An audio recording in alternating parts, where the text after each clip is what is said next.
He was in a small conference room. In that room were several high-ranking officers, sighing deeply. Is it okay, really okay to make a promise like that? We're buying time. If we talk to him through substitutes and interpreters, we should be able to buy a bit more. We were planning to use that time to do something about Caleb.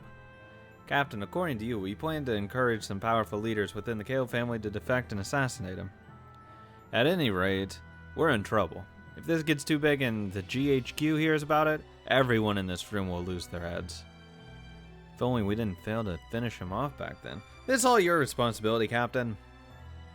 Calm down, everyone. No need to get us so fired up. You can't have a fox hunt unless you spur on a talented hound. Fox hunting has nothing to do with humans hunting foxes. It's a sport where humans release the hounds, follow along on horses, and watch the spectacle. The actual hunting is carried out by the hounds. The humans are only spectators. The fact that they don't dirty their hands with the blood of beasts is what makes this a noble sport. Fucking British people. I see. What do you have in a hound? And do you have a hound in mind? But of course. Please, I'll leave everything to your humble Philip Butler, gentlemen. I'll take care of everything so that one day you can all make your triumphant return home with a proud and spotless record. Corruption, bribery, and breach of peace and embezzlement, that would bring us some shame to the American army. As long as I'm around, I'll see to it that such unpleasant slanderous lies never attach themselves to you. Have no fear. The officers looked away uncomfortably, coughing and smoking and acting as though he was talking about someone else. Yeah, fucking dudes. Please leave it all to me, everyone. And for your sakes as well, I ask that you lend me your assistance. Fucking what assistance are they gonna fucking lend at this point? I mean, honestly, they've already fucking shot their load. Weren't you a lady of the evening? Well, I always worked with administrative matters. Rose laughed embarrassingly, clutching at her blanket. Ha! Leo stood up and made to light a cigarette, but smiled grimly and stopped. What you said about captains made it really easy to understand. Well, talking like that used to be my job, more or less. Your job? During the war, I went to a certain country far to the south. Yeah? It was a pitiable country. For hundreds of years since the time of the East India Company, that country was a colony to a foreign nation. In the 16th century, during the Age of Exploration, the great nations of the world used the limits of their technology to make colonies out of undeveloped countries, expanding their territory. Until World War II, nearly all of Asia was filled with colonies of those great powers. This southern nation had also turned into a colony in that era, and over 200 years had passed since then. Oh, fuck. With the 1960 United Nations Resolution Declaration of the Granting of Independence to Colonial Countries and Peoples, one could say that colonialism was denounced by worldwide consent. Except, colonialism still happens to this day. However, during the centuries leading up to that, humanity had, practically speaking, acknowledged a country's right to make colonies of other countries. But this time in more of a form of, soft colonialism with, trade and shit and investments. They'd fought bravely several times before, trying to gain independence. However, bravery alone isn't enough to win a fight. They didn't have any weapons. The problem was even more basic than that. The people of that colony had no chance to learn the necessary skills. Even if they had a limitless passion for independence, they had no chance to learn how to shoot a gun, much less lead a battle. And they even had no way to learn how to manage their country after achieving independence. It goes without saying that the ruling country had no reason to teach them these skills. My job was to teach them how to protect their country. They gathered a large number of passionate young people. Leo's group had taught them all the techniques and attitudes needed to protect their home. Beneath the blazing sun and blue skies, they kept undergoing strict training to take back their country by their own hands. They stuck through the most unpleasant drills, never losing their determined gazes towards their big dreams. Then sometimes they would sit in a circle under a tree and talk excitedly of the shining future they'd have once they regained their nation's pride.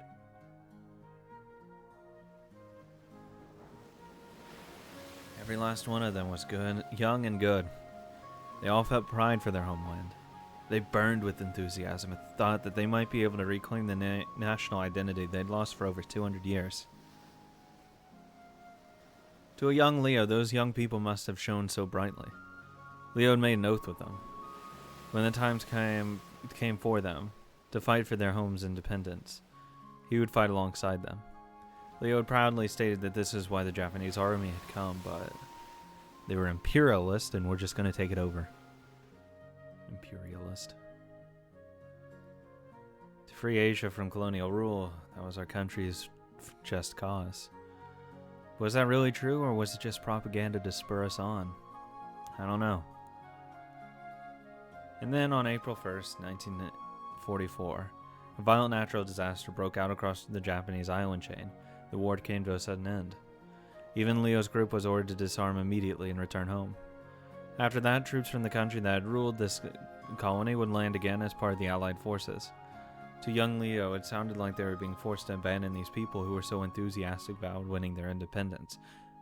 That's when you just go back to being like a farmer or some shit, but you still have all these things. You teach all of the other people around you at that point. And then you can grow a really good movement underground. Later on, the ship taking him back hit a mine and sank. Leo drifted to a certain island, was captured by the Allied forces, and spent 3 years in a prison camp.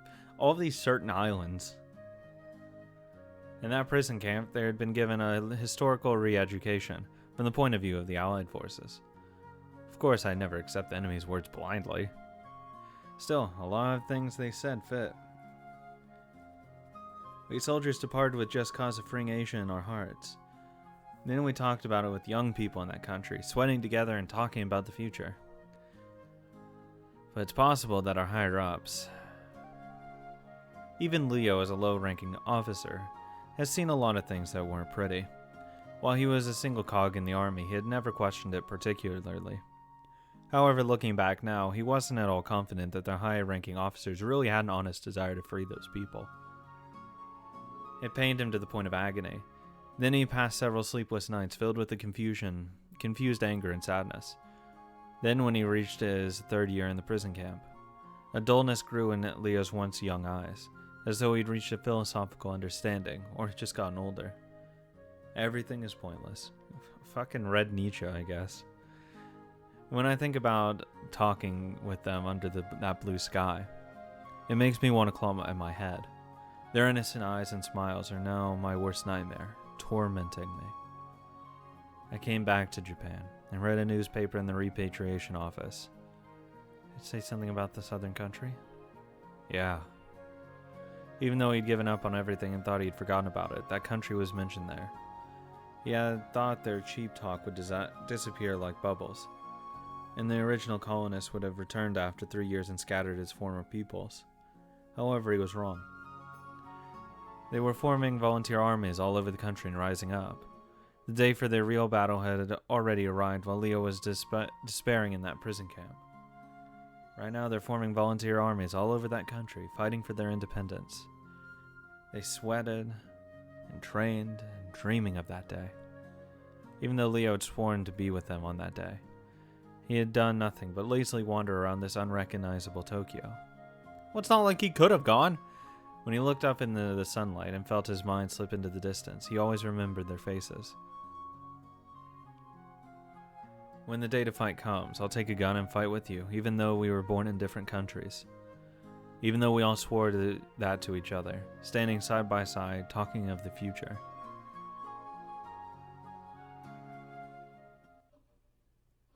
There's some really weird post-sex conversations. Even though I supposedly have nothing to do with that country anymore. However, that part of me makes me so angry. If we were there, if we went there to save them, what? To save them. Fuck. then right now I should go fight with them, go shed with my blood with them. It's nothing to do with me. I don't care. But the more I think that, the harder it is to forget their earnest gazes. Leo. Rose finally understood Leo's war. Fighting with them and achieving independence. That was his war. It'll be alright. They're your students, aren't they? I'm sure their passion will pave the way to the future. Passion alone won't change the military situation. The enemy has a regular army, 120,000 strong. Seems they're resisting the guerrilla warfare, but that's how fucking Vietnam was won. Oh my god, is he talking about Vietnam? The enemy is fighting all out. Nearly all the major cities, including the capital, have fallen. There's no hope left. Even though now is the promised time, when we should be fighting together, surely that's what Leo wanted to say. Well, no, it's way too early for Vietnam. Rose understood Leo's feelings painfully well. Right now, Leo's war was continuing in that country to the distant south. And his old friends were fighting a difficult battle. I don't want to abandon friends I've sworn to fight alongside. Never again. So I don't want to break my promise to fight for Primavera. Because of that, I'll fight by your side until the end. That I promise you.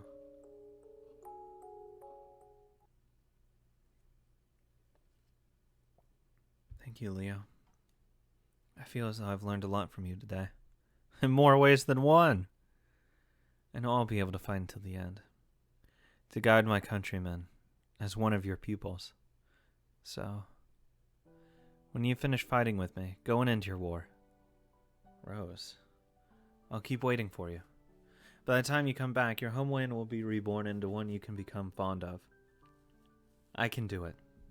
Because tonight you've given me the strength. I might have gotten something too. What's that? The power to live, maybe. You've shown me how to spend this life of mine. Leo, lend me your strength for our countrymen. To save the city, we have to get our hands dirty. Yeah. Eventually, the night will end. Yeah. When the dawn comes, that'll mark the start of new days, for you and Primavera. The two of them stayed awake until dawn came. They talked about all sorts of things, and saw the dawn of a new Primavera seep in through the window. The dark sky changed from deep purple to an autumnal... Fuck off. Crimson, before becoming a heavenly gold. It's a fall sky. Even the ladies of the evening should be sick and tired of seeing the sunrise. That beautiful rising sun made the tears in Rose's eyes glitter like diamonds. Then Rose stood up and stretched out her hand. The hand reached for the telephone. You still have did you put clothes on? I don't think room service is up yet. No, that's not it. There's one more person I really want to show my resolve to. Second only to you. You know the number? Yeah, I got it the other day. Yeah, Caleb, go fuck yourself. I just got laid. God, I feel amazing. Fuck you. I'm gonna kill you. Babe, that's a very weird thing. Inside a beat-up office where you could hear the waves, there wasn't a sound to be heard except for Caleb's yawn. No matter how much wealth he amassed and how many hotel suites he switched between, he insisted that there was no bed better than this worn-out sofa. Okay. Miguel was also wrapped in a blanket, lying down beneath a desk. However, he noticed something approaching, and with a reaction like a wild animal, he pulled out his gun and looked outside. It was one of Miguel's underlings. He seemed to be unusually flustered, considering the time, with the sun just barely rising into the sky. Miguel quietly left the office so as not to wake Caleb. Wait, what? Oh, for some reason I read that as Caleb. Then he heard the report and even he was surprised. What's going on? Sorry to bother you so early in the morning. They say there's a phone call for you. What time do you think it is? And it's from Rose. What does she want? I don't know. She's saying she won't talk to anyone but you. Well, why not? If you pick up the phone, they might be able to figure out where you are. We should call her back from here. But how does Rose know this number? Because we gave her the number when we went to Primavera. I see. So she thought it was the only number she could use to talk to me. Will you answer? Even if it's a person I want to kill, it's not my style to keep a woman waiting. You hate women. What are you talking about? In the administrative offices, bodyguards under Miguel's command were nervously holding the receiver. Let me be alone. Everyone out. Yes, Father. Wake up everyone who's sleeping. This might be a trap to pinpoint the Father's location and attack. Gather the night watch and get all the cars started. Get Caleb's car here too. Quite the scene we have here, and all from a single phone call from a woman. After a big yawn, Caleb calmly took the receiver. Hey, Rose. Seems terrible luck is something we share. You tried and failed to kill me, and I tried and failed to kill you. Caleb, until now, I misunderstood what it meant to protect people. I thought it meant hugging the weak and using your back to protect them from the misfortune that falls on them. That's wrong. That's not what it means to truly protect someone. Rose's voice, when she hadn't heard it for a long time, was unbelievably calm compared to how it had been. Caleb understood. Just like him, Rose had resolved herself to do something. That's right. Protecting your friends on the battlefield doesn't mean stopping bullets with your back. You protect by getting your hands dirty and killing the enemies that are trying to kill your friends. I've been turning my back from the resolve needed to dirty one's hands in order to protect. That's why you can't protect anyone. Yes. Without the determination to get your own hands dirty, you can't protect a single person. That's why this time I'll fight to protect my fellow countrymen. I will stop you. Even if it means staining these hands with your blood. Oh. Perfect. You're sounding more and more like my dead wife. Caleb. Primavera is making a proclamation of war against the Caleb family. Very well. We'll accept that challenge. If possible, please surrender. Don't be an idiot. It's something you say to... That's something you say to someone when you've knocked them down and pointed a gun at their forehead. I will bear all the responsibility you're trying to bear. At some point, I would like to have a good long talk with you. At the fucking end of my barrel in your mouth. I want to discuss what sort of future we'll plan for our countrymen. That doesn't sound bad. If we had the chance, I'd like to have a casual drink with you too. If you just surrender, we could do it right away. You first. If you surrender, I'll be able to sleep in peace. A boat needs only one captain. One of us has to die. So you aren't going to surrender? My apologies. This is the path we've chosen, right? If you won't surrender, I will use these hands and this gun to shoot you to death. My Rose. That's my fucking Rose. So you have come back alive. Yes. Throwing away my life would be the same as throwing away my responsibility as a dragon. I have a duty to live and guide my countrymen. I'm glad. So you are a person fit to become a dragon after all, Madam Rose. Great, so there's no need to test her anymore. Oh, what might you be talking about? Leo had long since realized that Lee planned to trick Rose and use her as a human ammunition if circumstances permitted. However, until the fight with Caleb ended, the enemy of their enemies was their friend. And it was the same for Chinatown. As long as they could defeat Caleb without getting their hands dirty, they didn't care if Rose was human ammunition or the leader of an uprising.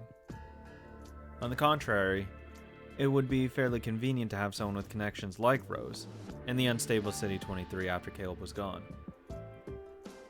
Lee, of course, but also Rose, who had been released from the Dragon's Tongue, smiled at each other, fully aware of this. It didn't look like a smile to me. We'll fight to save the society of our countrymen. I must express my sincere gratitude to you for keeping us hidden here until now. There's no need for thanks. We are fellow friends living in City 23. If I can do anything to assist you, please say so, whenever you wish. Of course, there's a lot of strength in Chinatown that we'd like to borrow. Yes, I promise the day will come when you'll be glad you placed us in your debt. With those words, Rose was planning ahead for what would happen after they defeated Caleb. When Alfred disappeared, it led to Caleb's sudden rise. So when Caleb disappears, what would the next most influential force in City 23 be? Rose's statement was the same as declaring it would be hers. Good. Because you really need to do that. Once there's a power opening, you gotta just ascend into it. You gotta take it by the throat. Lee couldn't help but feel that her words showed she had been reborn as a true dragon in such a short time. Go, young dragon. Take the sapling of unrest that the Japanese have sown in this city and pluck it as a Japanese person yourself. Yes, that's how I'll protect my countrymen. That's how I'll take responsibility for the dragon's ideals we Japanese have taken up. And your new hideout? Captain Butler's given us the perfect guest house. Of course, Chinatown will not spare its support, but I have just one condition. And what is that? I would like to hold a conference including Captain Butler as well. Both the American Army and Chinatown couldn't war openly with Caleb. This would only fight a war by proxy, using Rose as a figurehead. However, neither side could afford to have Caleb do as he pleased any longer. Primavera was trying to take advantage of that weakness to get support from both the American and Chinese forces. Rose, with her serious gaze, didn't notice, but that smoking man, who'd probably given her a few hints, was playing dumb behind her back. On the face of it, trying to get support from both sides would be extremely convenient for Japanese interests. From Chinatown's point of view, all they had to do was watch and profit while Rose and Caleb fought. There was absolutely no need to risk backing one of them until them up and getting their hands dirty. Actually, there is a risk because Caleb will come after other people next. Before Butler's name came up, Lee said he would be willing to assist them in any way, but that had obviously been lip service. Realizing that, Leo had casually hinted at the support Butler was giving them. This man is more of a tactician than he appears, Lee chuckled. He's fully aware that Chinatown is extremely interested in having connections with the American Army. Caleb is a bomb that can't be left alone. The American Army is clearly prepared for quite a vicious fight. They want to avoid even a gunfight breaking out in City 23, so they plan on to take the Caleb family down no matter the cost. In that case, the amount of blood to be spilt is still unknown. The eventual victor is already clear. The more support Primavera, the ones who would actually be shedding their blood had, the better. So they were trying to lure the Chinese into supporting them, using connections with Butler as a bargaining point. Fucking rose guns negotiations. I understood. I'll set up a meeting. Understood. I'll set up a meeting. We will be awaiting contact from you. Please call whenever you please. Hope we make it through. Stella kept complaining that we were too busy to answer the phone, didn't she? I must apologize for my actions. Please let Stella know that I'm sorry. Thank you for everything. That is all for now. Rose and Leo bowed and left. Richard and the others were already waiting for them below. They left for a new hideout Butler had offered them. Are you sure about this, boss? Wasn't their status a precious trump card for us? Trump cards exist to be played. The time has come to do so. I thought that even if Primavera wins, it would be best for us if they were exhausted by a difficult battle first. For now, the enemy of our enemy is our friend, but they will eventually be our opponents in City 23. Shouldn't we refrain from any excessive support and take a wait-and-see attitude? Strategy is about foreseeing the future and making your move. The sunrise of Primavera would be just as much of a threat to Chinatown as Caleb's sunrise. The thing is, if America and Primaveras were like really closely tied together, and China had no support in it, it's a lot easier for them to like leverage that American support into like taking Chinese territory and like splitting it up evenly with the Americans. However, Li's bold plans always actually welcomed such a development. Favors are like investments. If you throw your money down when it's still a baby chick, your payoff will be large when it finally comes. No matter how fierce a beast is, if you give it food while it's young. As he pet the iguana on his shoulders, Li's eyes narrowed and he laughed. Then even if it grows a body larger than its owner, it'll come over wagging its tail when you stretch your hand out. Yeah, it's like that lion shit. Like raising a little lion or whatever. Like it just becomes really fucking playful. But it's still a fucking lion. I see, so it's a guest house for high-ranking officers meeting from the American mainland. You could probably call this the safest place in City 23. It seems to be proof that not only the captain, but even the high-ranking members of the occupying forces are backing us up. The night Rose had suddenly disappeared from Li's hideout on her own had been explained away as a secret meeting with Butler, and a fuck session. According to the story, Leo had gone along with her for protection. And they didn't use a different kind of protection. So, are we supposed to stick around here until things cool down? Let's hear what you have to say, Rose. Please have a seat, everyone. Rose has something important to tell us. Sure, let's hear what she has to say. So, is this the big news? Something you already know about Leo? Yeah. To Rose, it's a very important topic, and a very important decision she's resolved herself to take. But to us, it just means break time's over. I see. Sounds like fun. Do we have a chance of victory?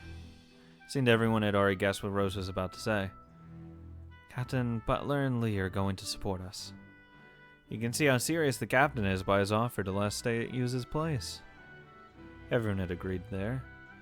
This guest house was clearly a foreign country, a place within Japan but not Japan.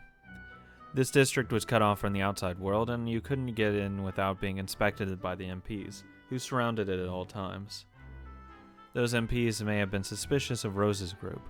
However, thanks to the powerful pass Butler had given them, the guards were forced to welcome them with a graceful bow, and were even forbidden from inspecting their luggage. Inside the district were various establishments needed for daily life, including a shopping mall. What the fuck? If they wanted to, they could find everything they needed to live without ever leaving the district. Furthermore, this place was almost impregnable to any attack from without.